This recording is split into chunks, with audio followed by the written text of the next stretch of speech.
नमस्कार दोस्तों, विद्यार्थियों। क्या आप निबंध लेखन में परफेक्ट हैं? क्या आप निबंध लिखने के नाम पर डरते या घबराते हैं? क्या आप किसी प्रतियोगी परीक्षा की तैयारी कर रहे हैं, जैसे H TET, UP TET, C TET या किसी भी राज्य की टेट की तैयारी कर रहे हैं?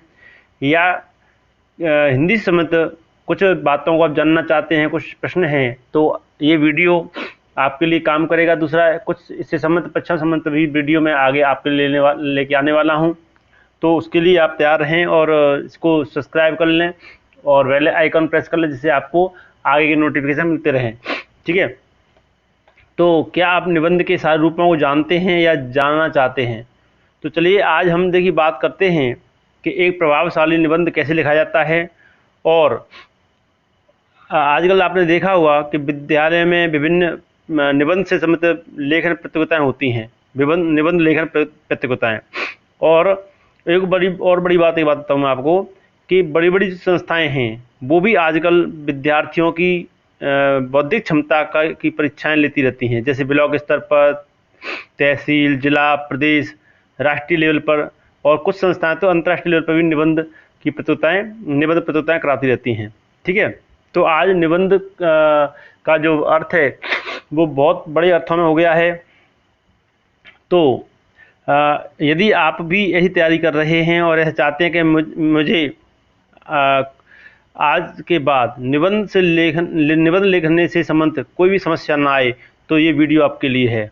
और ऐसा कौन है जो नहीं चाहता कि मेरा भी नाम राष्ट्रीय लेवल पर आए, है ना? तो संकोच समाप्त करिए और मेरे साथ बने रहें और तैयार हो जाएं आगे बढ़ने के लिए, क्योंकि आपने देखा हुआ हिंदी में निबंध लिखने का तरीका है वो हर एक को नहीं आता।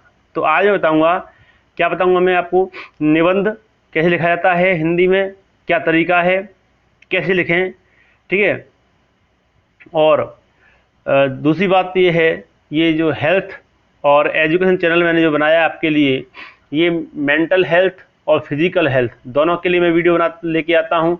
तो मैं चाहता हूँ कि हमारा देश, हमारे विद्यार्थी फिजिकली और मेंटली स्वस्थ रहें, क्योंकि कहते हैं स्वस्थ शरीर में ही स्वस्थ मस्तिष्क निवास करता है।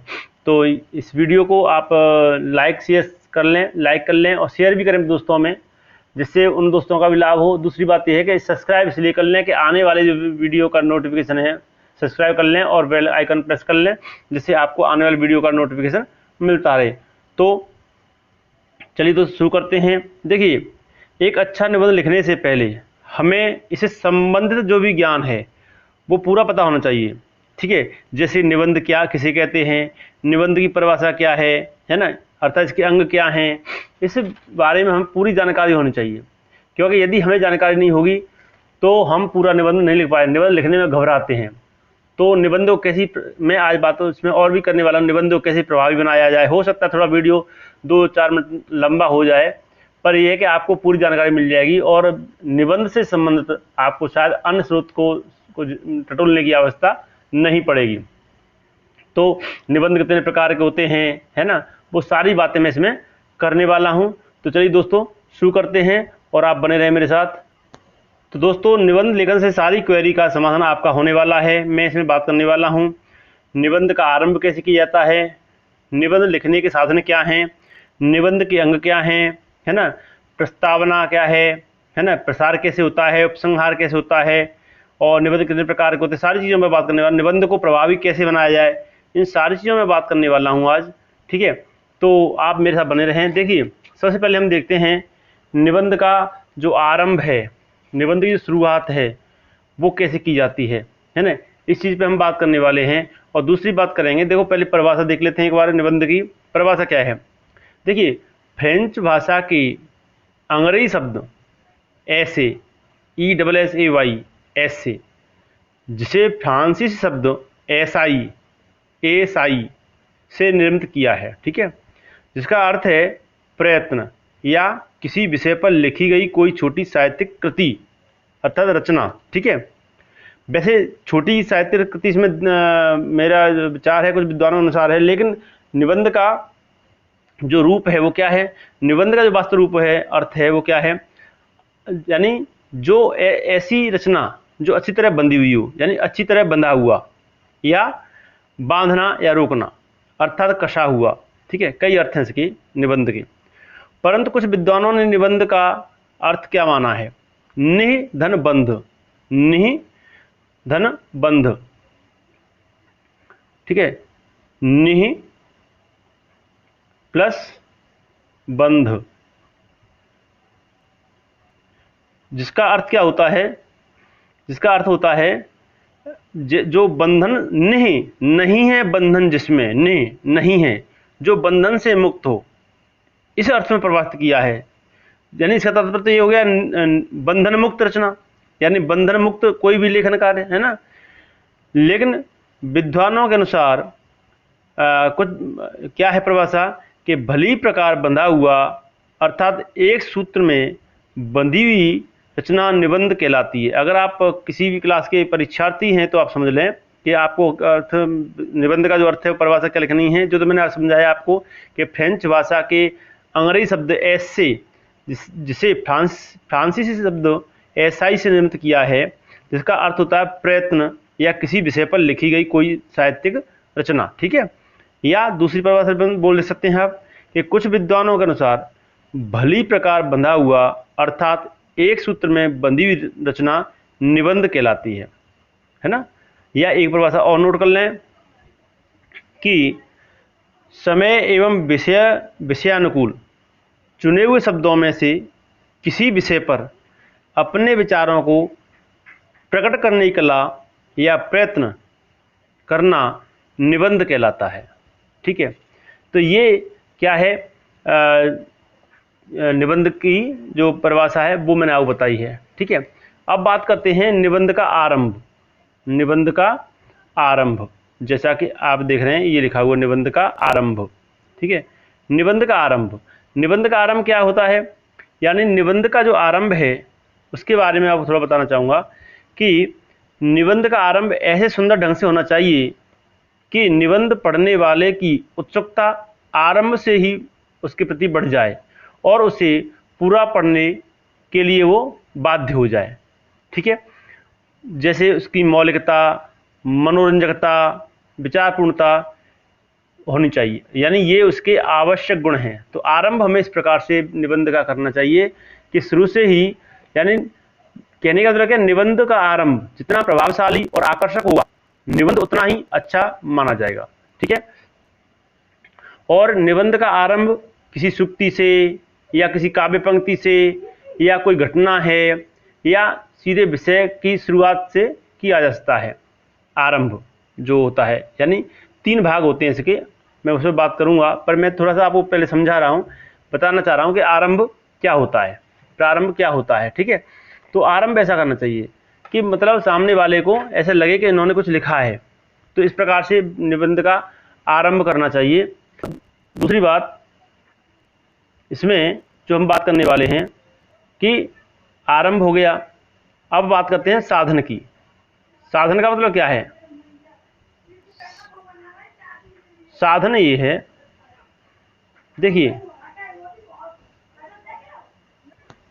देखिए हम निबंध लिखने से बहुत से लोग घबराते क्यों हैं? बहुत से लोग तो बगलें झाड़ लेते हैं। बहुत से मैंने देखा है, बहुत से विद्यार्थी क्या करते हैं, निबंध का नाम आते ही वो उसमें भाग लेने के नाम पर डरते हैं, घबराते हैं, अरे हमें फिर लिखा नहीं जाएगा, क्या लिखें, कैसे लिखें।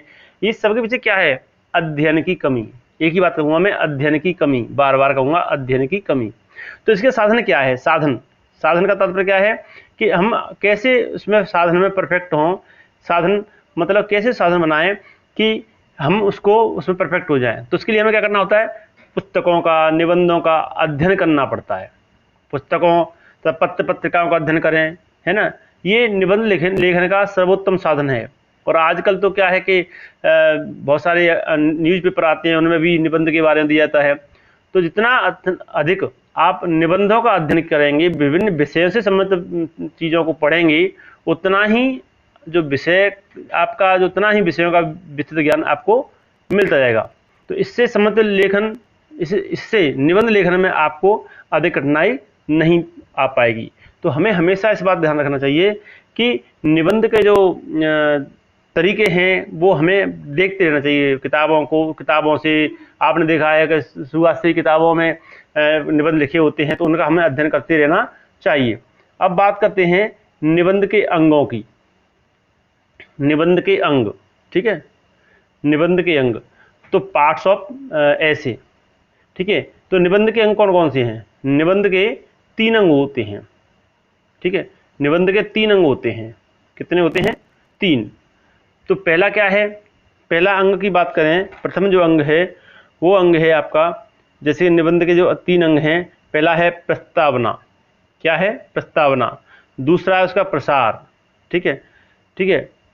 और तीसरा है उसका उपसंहार, ठीक है। अब देखिए, जैसे आप देखिए, मैंने से तीनों आपके लिए नोट किए हुए हैं। तो पहला क्या है? प्रस्तावना। प्रस्तावना कह लें, ठीक है, या आरंभ कह लीजिए या भूमिका कह लीजिए। प्रस्तावना, प्रसार और उपसंहार। प्रस्तावना को आरंभ भी कहते हैं और भूमिका भी कहते हैं। प्रसार का मतलब है मध्य भाग, निबंध का मध्य भाग, है ना। और जो प्रस्तावना होती है वो आरंभ भाग होता है और ये मध्य भाग होता है। मध्य भाग में क्या है? विषय वस्तु का पूरा विवरण दिया जाता है। विषय वस्तु या विषय का विस्तार भी बोलते हैं इसे। क्या बोलते हैं? विषय का विस्तार या विषय वस्तु, ठीक है। और इसमें हम अपनी बात को विभिन्न प्रकार से, विभिन्न प्रकार के विचारों के माध्यम से, पूरा जो विषय होता है वो इसी में रखा जाता है। उसमें विभिन्न हेडिंग डाली जाती हैं, हेडिंग उप हेडिंग बनाते हैं, है ना। वो बताऊंगा मैं आपको कैसे बनाते हैं, है ना। जैसे मान लीजिए कोई निबंध है और आप निबंध लिखने के लिए बैठे हैं। सपोज दैट करो कि मान लीजिए आपने एक लिखा कि साहित्य समाज का दर्पण है ना, साहित्य समाज का दर्पण है। तो पहले आप क्या बनाएंगे? प्रस्तावना, यानी प्रस्तावना को कहें तो रूपरेखा भी बोलते हैं। प्रस्तावना है, प्रस्तावना में आप पूरी उसकी रूपरेखा बनाएंगे। प्रस्तावना बताएंगे कि जैसे मान लीजिए सरता सिंधु की व्याकुल ताकि बाहों में लीन हो जाने के लिए दौड़ती चली जाती है। इस प्रकार से उसकी रूपरेखा प्रस्तावना में अपनी पूरे विचार लिख देंगे। फिर उसके पॉइंट्स बनाएंगे कि साहित्य का अर्थ क्या है ना, साहित्य की विभिन्न परिभाषाएं क्या हैं, साहित्यकार का महत्व क्या है ना, साहित्य और समाज का पर संबंध क्या है, ठीक है। सामाजिक परिवर्तन और साहित्य क्या है ना, साहित्य की शक्ति क्या है, साहित्य का लक्ष्य है, साहित्य पर समाज का प्रभाव है। ये बीच के पार्ट हैं, है ना। प्रस्तावना प्रारंभ का पार्ट हो गया, जो मैं हेडिंग बोली, बीच का पार्ट हो गया। उपसंहार, उपसंहार में क्या है? आप अंत करते हैं, समापन करते हैं, है ना। तो हम सबसे पहले क्या करते हैं? सबसे पहले हमें देखनी होती है प्रस्तावना।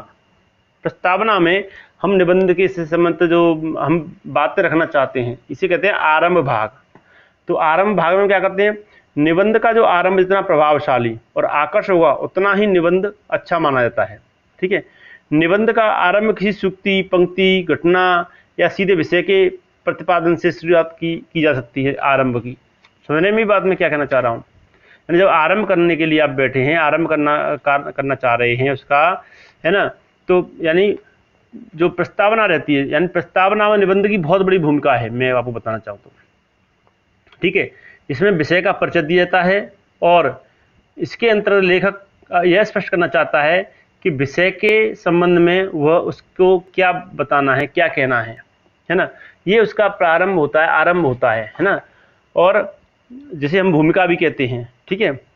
तो वो सारी बातें इसमें लिखी जाए। अब आती है मध्य भाग की बात करते हैं। मध्य भाग, है ना, मध्य भाग यानी हम प्रसार करते हैं, ये बहुत इंपॉर्टेंट है। मध्य भाग, यहाँ विषय का क्या किया जाता है? विषय का विस्तार किया जाता है। विषय का क्या किया जाता है? विषय का यहाँ विस्तार किया जाता है। यहाँ पर पूरा विषय की वस्तु पूरी रखी जाती है यहाँ पर। तो इसमें ये निबंध का वह बहुत ही महत्वपूर्ण भाग होता है ना। इसमें निबंध की विषय वस्तु के सभी बिंदुओं पर हम अलग अलग अनुच्छेदों के में विस्तार से वर्णन करते हैं, यानी इसे हम मध्य भाग बोलते हैं। समझ आ गया? यानी इस भाग में दोबारा सुन लें, निबंध के विषय को स्पष्ट किया जाता है, तथ्यों को अलग अलग अनुच्छेदों में लिखा जाता है और यहाँ सभी विषय एक दूसरे से जुड़े हुए रहने चाहिए, है ना। तो ये मध्य भाग हो गया। अब बात करते हैं दूसरी एक, यानी मैंने इसमें लिखा है शब्द प्रसार। प्रसार कह लो या मध्य भाग कह लो। प्रसार का मतलब क्या होता है? उसे प्रसारित करना, यानी उसे विस्तार देना। यानी निबंध का जो कलेवर है, यानी ये पूरा शरीर मान लीजिए, इसे बॉडी है निबंध की, है ना। इसमें निबंध का पूरा कलेवर यानी शरीर रहता है। यह निबंध का सबसे विस्तृत और महत्वपूर्ण भाग होता है। ठीक है, इसमें निबंध लेखक को विषय के संबंध में अपना पूरा ज्ञान संक्षिप्त, विस्तृत और संयत रूप से और मनोरंजक शैली में यानी मनोरंजनात्मक शैली में उपस्थित करना होता है। ठीक है, और यहाँ पर हमें विभिन्न प्रकार की अलग अलग हेडिंग डालते हैं पूरा। और देखिए, मैं आपको बताना चाहूँ, जब भी आप निबंध लिखें तो पहली बात तो घबराएं नहीं, मैं इस पर बात करूँगा अभी। और उसमें पूरी हेडिंग लिख करके उसकी उप हेडिंग बना करके पूरा पॉइंट्स के द्वारा लिखें तो वो ज़्यादा प्रभावशाली। बहुत से बच्चे क्या करते हैं, आजकल इंग्लिश मीडियम में पढ़ते हैं तो इंग्लिश मीडियम का जो चलन है वो खराब नहीं है, बट इतना कहूँगा कि उसमें पॉइंट नहीं होते हैं, वो डायरेक्टली लिख देते हैं, पूरा पैराग्राफ बना के लिखते हैं। तो पैराग्राफ भी लिख सकते हैं, लेकिन अगर आप पॉइंट्स बना के लिखते हैं तो उससे आपका प्रभाव अच्छा पड़ता है। ठीक है, तो अब बात करते हैं हम आपके उपसंहार की, यानी अंत यानी समापन। समापन क्या है? उपसंहार में यानी समापन में विषय का सारांश, वो अपना पूरा मत उसमें प्रकट किया जाता है, यानी पूरी बात उसमें रखी जाती है, सारांश दिया जाता है उसमें, है ना, उपसंहार में। यानी ये निबंध का अंतिम भाग है जिसे हम उपसंहार बोलते हैं। इसमें जो निबंध है उपसंहार में, निबंध के आरंभ से अंत तक का संक्षिप्त परिचय, संक्षिप्त विवरण इस स्थल पर ऐसे मान लीजिए निबंध का सिंहावलोकन किया जाता है। ठीक है, यानी पूरा जो हमने अब तक क्या लिखा है इसमें, वो सारी चीज़ें हम इसमें रखते हैं। यानी जिस प्रकार से कहते हैं, अंत भला तो सब भला, अंत भला तो सब भला, यानी ये बिगिनिंग और एंडिंग, यानी शुरुआत, प्रारंभ और अंत, ये दोनों ही। जिस प्रकार से बॉडी है लेकिन चेहरा अच्छा नहीं है तो भी ठीक नहीं है, पैर नहीं है तो भी ठीक नहीं है, तो यानी तीनों ही पार्ट बढ़िया होना चाहिए। लेकिन शुरुआत अच्छी हो गई तो आपका अंत भी अच्छा, अंत भला तो सब भला। यानी कहने का भाव यह है कि प्रारंभ की भांति निबंध का अंत भी अत्यंत प्रभावशाली होना चाहिए। अंत में निबंध का सारांश, अपनी सम्मति यानी अपने विचार, निष्कर्ष या कोई काव्य पंक्ति या कोई उद्धरण आदि, कोई सुझाव आदि दिए जा सकते हैं जिन्हें आप देना चाहते हैं। तो ये 3 पार्ट में हम क्या करते हैं, इनको निबंध को कंप्लीट करते हैं, है ना। अब बात करेंगे हम निबंध के प्रकारों की, है ना। निबंध के प्रकार, निबंध कितने प्रकार के होते हैं, ठीक है। और उसके बाद बात करें निबंध को प्रभावी कैसे बनाया जाए। और एक महत्वपूर्ण बात और करने वाला हूँ इसमें कि अच्छे निबंध की क्या विशेषताएं हैं, है ना। अच्छे निबंध की विशेषताएं भी बताऊंगा इसमें। पॉइंट नंबर 6 पे लिख नहीं पाया हूँ, ध्यान नहीं रहा मुझे, ले अभी मुझे याद आ गया है। पॉइंट नंबर 6 और डालूंगा इसमें, अच्छी निबंध की विशेषताएं क्या हैं। तो बने रहें पूरे वीडियो मेरे साथ, बहुत अच्छा वीडियो होने वाला है और आपको निबंध से संबंधित सारी बातें समझ में आने वाली हैं। तो टाइप्स ऑफ ऐसे की बात करें तो पहला है विवरणात्मक निबंध, ठीक है। विवरणात्मक निबंध, विचारात्मक निबंध, वर्णनात्मक निबंध, कल्पनात्मक निबंध और व्याख्यात्मक निबंध। अब इसको एक एक करके समझते हैं हम, ठीक है, कि विवरणात्मक निबंध क्या है ना, व्याख्यात्मक निबंध क्या है, विचारात्मक निबंध क्या है, ठीक है। तो पहले हम बात करते हैं विवरणात्मक निबंध की। जो विवरणात्मक निबंध है उसमें हम बात करेंगे, आपसे पहला पॉइंट कवर करेंगे। इसमें हमें क्या करना होता है विवरणात्मक निबंध। देखिए इसमें क्या है, किसी घटना, यात्रा, उत्सव, संस्मरण या किसी महापुरुष की जीवनी आदि का वर्णन विवरणात्मक रूप में करना है हमें, है ना। उसमें कहने का मतलब क्या है, किसी भी घटना, यात्राओं, उत्सवों, संस्मरण, महापुरुषों की जीवनी आदि का जो वर्णन किया जाता है वो विवरणात्मक निबंध में किया जाता है, ठीक है। और इसमें विवरणात्मक निबंध में, ठीक है, जैसे मेरे सपनों का भारत, है ना, यात्रा वृत्तांत, भारत की ऋतुएं या भारतीय त्यौहार, जैसे होली है, दीपावली है, दशहरा है, ये इनका जो वर्णन किया जाता है वो किस में किया जाता है, इस विवरणात्मक निबंध में किया जाता है ना। विवरणात्मक निबंध में इनका हम विवरण देते हैं पूरा। तो इसको बोलते हैं विवरणात्मक निबंध, ठीक है। और इसमें दूसरी बात, जैसे कि रेल, किसी कोई दुर्घटना हो गई, रेल दुर्घटना, सड़क पर घटित दुर्घटना भी सीमा आती है, या विद्यालय का वार्षिकोत्सव भी सीमा आता है ना। या किसी महापुरुष के बारे में मैंने बताया, जैसे कि अभी उसी के बारे में, जैसे महात्मा गांधी जी के बारे में, वो भी विवरणात्मक निबंध में आएगा, है ना। या रेलगाड़ी द्वारा मेरा मेरा पहला सफ़र, इस तरह के आप कोई भी विवरण इसमें दे सकते हैं। ठीक है, अगले पॉइंट की बात करें तो हम बात करेंगे विचारात्मक निबंध। विचारात्मक निबंध क्या है? जो इस प्रकार के निबंध होते हैं, इस प्रकार के निबंधों में किसी विषय की समस्या पर विचार किया जाता है, जैसे दूरदर्शन के लाभ या हानि, है ना, या पर्यावरण प्रदूषण, शिक्षा व्यवस्था, या मोबाइल का बढ़ता प्रभाव, है ना। ये इसमें विचारात्मक निबंध, यानी कुछ विषय ऐसे होते हैं, कहने का भाव क्या है, कुछ विषय ऐसे होते हैं विचारात्मक, जिसमें जैसे कि कुछ जिस पर हम अपने विचार इस प्रकार प्रकट करते हैं कि वे विषय मानव समाज के लिए लाभकारी हैं या हानिकारक हैं। समझ आ रहा है? विचारों की प्रधानता हो जाने के कारण ऐसे निबंध विचारात्मक निबंध कहलाते हैं। यानी जैसे मैंने बताया, नारी की सामाजिक स्थिति है, शिक्षा का गिरता स्तर है, सार्वजनिक जीवन की में हिंसा है, हिंसा का प्रभाव है ना। और ये देखिए विचारात्मक निबंध कितने प्रकार के होते हैं? ये भी दो प्रकार के होते हैं, भाव प्रधान और एक तर्क प्रधान, है ना। पहला है भाव प्रधान और तर्क प्रधान। तो भाव प्रधान क्या है?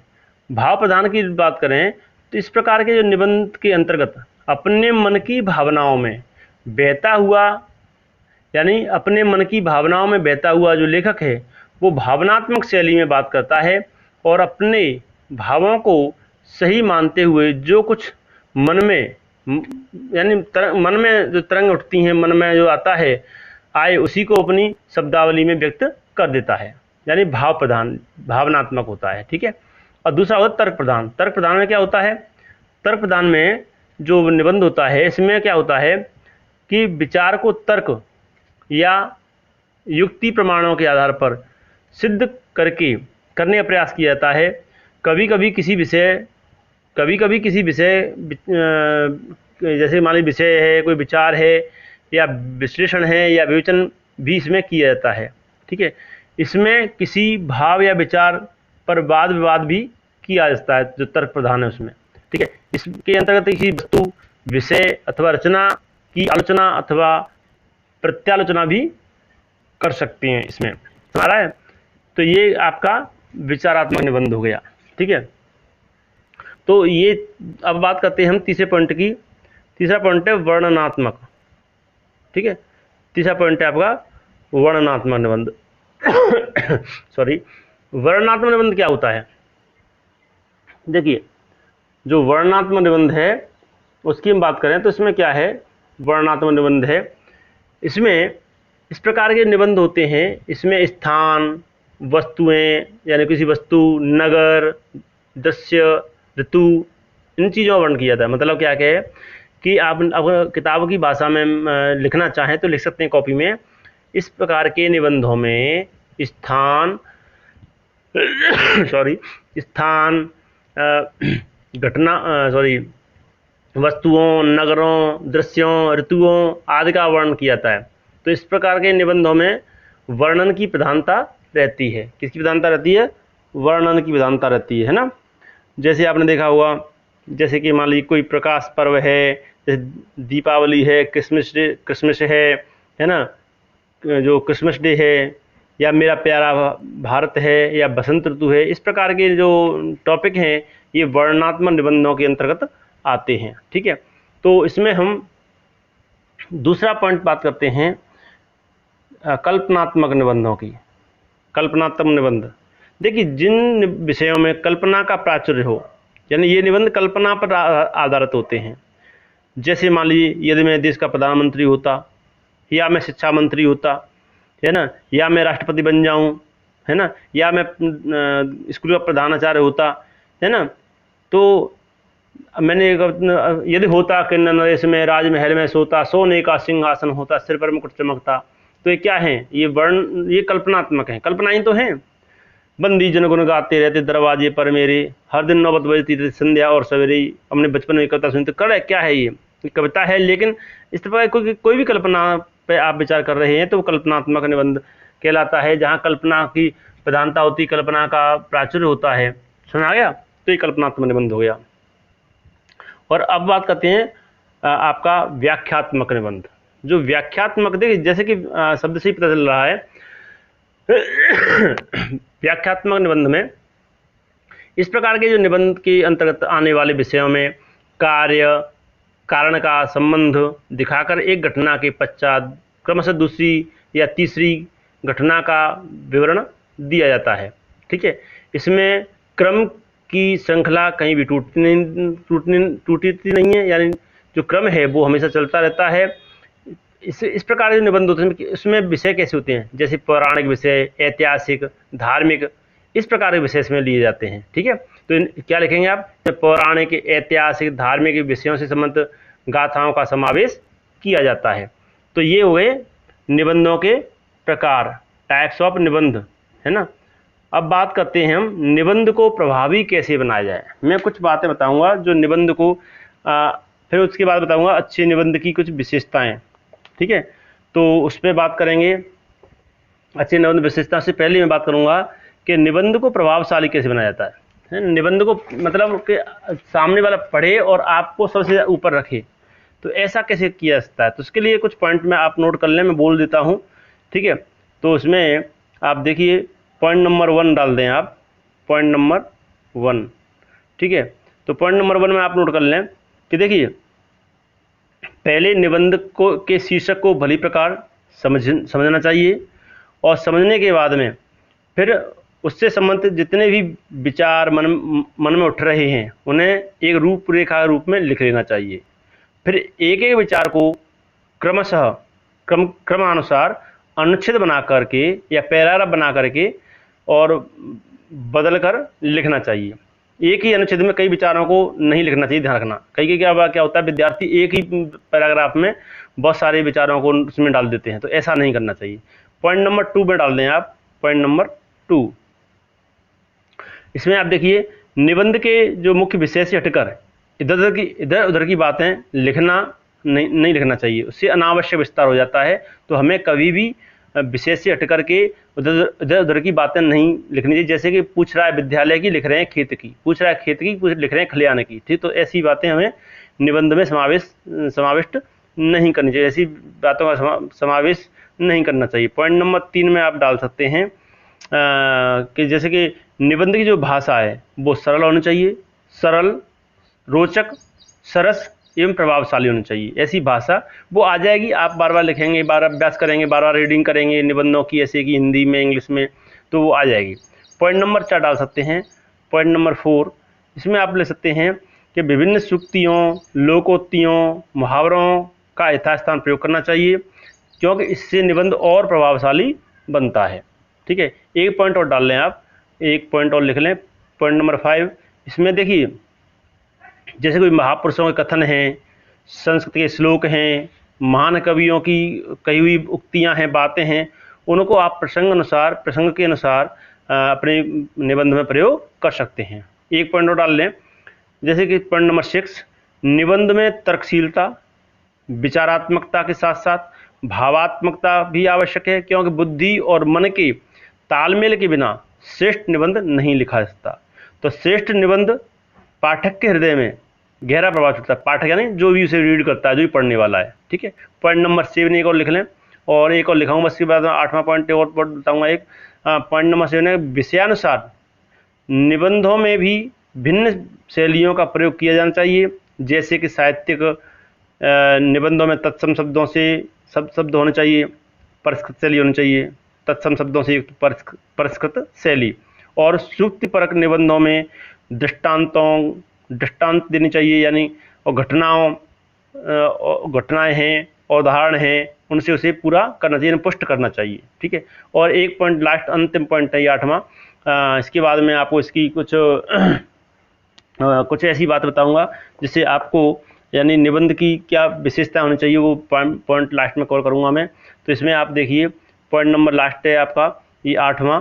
ठीक है, तो 8वें पॉइंट में आपको बताने वाला हूँ कि जैसे क्या लिखना है इसमें, कि संवाद शैली में वक्ता के चरित्र की संबंधी विशेषताएं, शैली की संचितता, रोचकता तथा भाषागत निबंधों में बौद्धिकता व तथ्यात्मकता को महत्व देना चाहिए। यानी संवाद शैली में, जब संवाद शैली में निबंध को लिख रहे हैं तब इन चीज़ों का हमें ध्यान रखना चाहिए। तो इस तरह से आप अगर ध्यान रखेंगे, इन बातों का ध्यान रखेंगे, इन पॉइंट्स का ध्यान रखेंगे, तो आपका जो निबंध है वो बहुत ही सुंदर होने वाला है। ठीक है, और विषयानुकूल भाषा शैली का प्रयोग, चिंतन, भावुकता के संबंध में मन पर स्थायी प्रभाव डालने वाली रोचक बातें डालनी चाहिए, और इस प्रकार से आप एक बहुत सुंदर निबंध लिख सकते हैं। और लास्ट में मैं आपसे एक बात कहना चाहूँगा कि जो निबंध है उसकी विशेषताएं क्या हैं, क्या विशेषताएं होनी चाहिए, तो उन विशेषताओं में आप नोट कर लें। देखिए, सबसे पहली विशेषता ये है, मैं आपको विशेषता बताना चाह रहा हूँ क्या विशेषता है। पहली बात, पॉइंट, निबंध की भाषा सरल, सुबोध और प्रभावशाली हो एक बात। ठीक है, पहला पॉइंट है। ठीक है, और दूसरा पॉइंट बता रहा हूँ आपको, विषय से संबंधित सभी पहलुओं पर निबंध में चर्चा कर लेनी चाहिए। ठीक है, और अगली लाइन, निबंध की वर्तनी शुद्ध होनी चाहिए, विराम चिन्हों का उचित प्रयोग करना चाहिए। ठीक है, कई बार मैंने देखा है विद्यार्थी विराम चिन्हों का प्रयोग नहीं करते हैं और लिखते चले जाते हैं। ठीक है, कहाँ क्वेश्चन मार्क आ रहा है, कहाँ पूर्ण विराम आ रहा है, कहाँ अल्प विराम आ रहा है, कहाँ उद्धरण चिन्ह आ रहा है, कहाँ विस्मयबोधक चिन्ह आ रहा है, ये चीज़ों का हमें ध्यान रखना चाहिए। और निबंध के अंतिम अनुच्छेद में पहले कही हुई बातों का सारांश के रूप में अवश्य उल्लेख करना चाहिए। सुना रहा है? और दूसरी बात, एक बात और बताना चाहूँगा कि निबंध के में विषय वर्णन आवश्यक संगति समानता में होना चाहिए। ठीक है, और दूसरी बात, इम्पोर्टेंट बात बता रहा हूँ कि निबंध में शब्द सीमा का भी हमें अवश्य ध्यान रखना चाहिए। पूछा है 300 शब्दों में, लिख रहे हैं हम 600 शब्दों में, पूछा 400 शब्दों में, लिख रहे हैं 700 शब्दों में, तो इससे कोई प्रभाव नहीं पड़ता है। इससे अतिरिक्तता जो हम लेते हैं ना कभी कभी परीक्षाओं में 300 पूछे 300 ही लिखो। ठीक है, 350 मत लिखो, उतने ही जितना पूछा है उतने ही लिखो। ठीक है, एक्स्ट्रा मेहनत करते हैं, नंबर तो ज़्यादा मिलेंगे नहीं, लेकिन आप शब्दों समय सीमा का ध्यान रखेंगे तो आपका समय भी बचेगा और आपका अच्छा प्रभाव पड़ेगा। क्योंकि ज़्यादा लिखोगे तो फालतू लिखोगे तो उसका असर होने वाला नहीं है। ठीक है, और निबंध लिखने से पहले मैंने पहले ही बताया था कि उसकी रूपरेखा अवश्य बना लेनी चाहिए ढंग से। अगर रूपरेखा बना लेंगे तो आप अच्छा से निबंध लिख पाएंगे, क्योंकि बिना रूपरेखा लिखेंगे तो देखो, एक बार समरी कर देता हूँ मैं पूरे संक्षेप में कि अच्छे निबंध की विशेषताओं में संक्षेप में कर देता हूँ। निबंध में विषय वर्णन, आवश्यक संगति और समानता आवश्यक है। नंबर 2, निबंध में मौलिकता, सरसता, स्पष्टता और सजीवता होनी चाहिए। निबंध की भाषा शुद्ध, प्रभावशाली हो, विराम चिन्हों का यथास्थान प्रयोग किया जाना चाहिए। निबंध में उद्धरण, सूक्तियाँ, मुहावरे, लोकोक्तियाँ, काव्य पंक्तियाँ, प्रसंगों का यथास्थान उल्लेख अवश्य होना चाहिए और समय सीमा का ध्यान रखना चाहिए। ठीक है, और उसकी रूपरेखा अवश्य बना लेनी चाहिए। ठीक है, इस प्रकार से अगर आप निबंध लिखेंगे तो आपका निबंध अवश्य ही प्रभावी होगा, अवश्य ही आपका जो निबंध है वो क्लियर होगा, स्पष्ट होगा। दूसरी बात यह है कि अगर इस जो निबंध मैंने जो आपको लिखने का तरीका बताया है, इसमें अगर आपको कोई भी दिक्कत हो तो मुझे कमेंट के माध्यम से बताएं, और किस प्रकार से निबंध और कोई विषय पर निबंध आपको पूछना है तो भी आप पूछ सकते हैं। मैं कुछ निबंध भी आपके लिए वीडियो लेके आऊँगा, ले मुझे कमेंट करके बताएं। और वीडियो अच्छा लगा हो तो लाइक शेयर सब्सक्राइब अवश्य करें, और आप मेरे साथ बने रहे, इसके लिए आपका जो समय है, कीमती समय आपने दिया अपने लिए, उसके लिए आपको धन्यवाद। Thank you, wish you all the best.